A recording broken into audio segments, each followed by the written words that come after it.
Ngayon, hindi na ako mananahimik, ilalabas ko ang lahat ng katotohanan.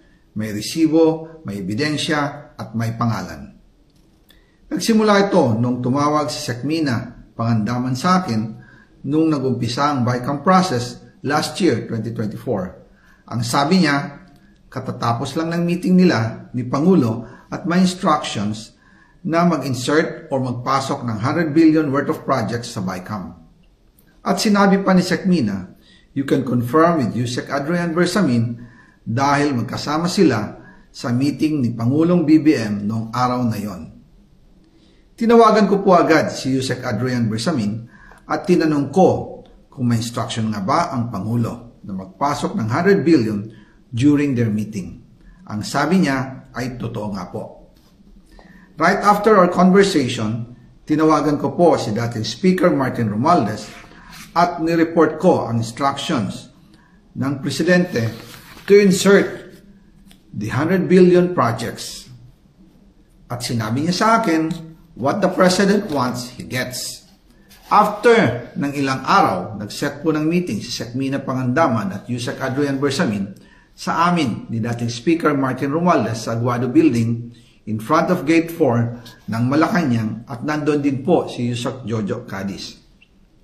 During the meeting, binigay po ni Yusek Adrian Bersamin ang listahan na worth 100 billion. Tinanong ko po si Yusek Adrian kung saan galing ang listahan. Ang sagot niya, galing kay PBBM mismo at binigay niya ito mula sa brown leather bag.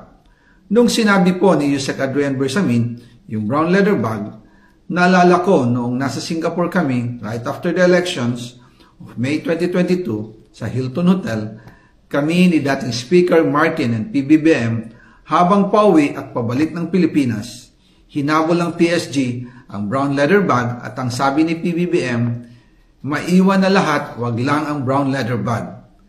Kaya naniwala ako na utos talaga ito ng Pangulo. Pagkatapos ng ilang araw, I informed sina dating Speaker Martin Romualdez, Sekmina Pangandaman, Yusek Adrian Bersamin, and Yusek Jojo Cadiz na kung pwede 50 billion lang ang ipasok sa program funds dahil so sobra ang DPWH funds versus sa DepEd. In practice, hindi pwede na mas malaki ang budget ng DPWH kaysa edukasyon.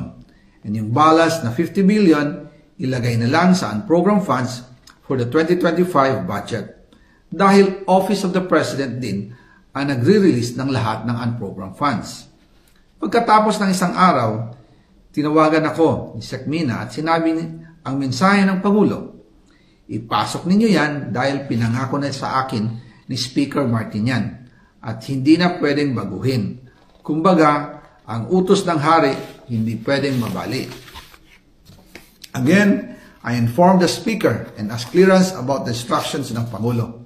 At ang sabi niya, wala tayong magagawa. Kaya po nagtataka ako kung bakit sinasabi ni Pangulo na hindi niya makilala ang budget, samantalang lahat na binawas at dinagdag sa mga ahensya ng gobyerno ay humihingi ng approval sa kanya si Sekmina Pangandaman.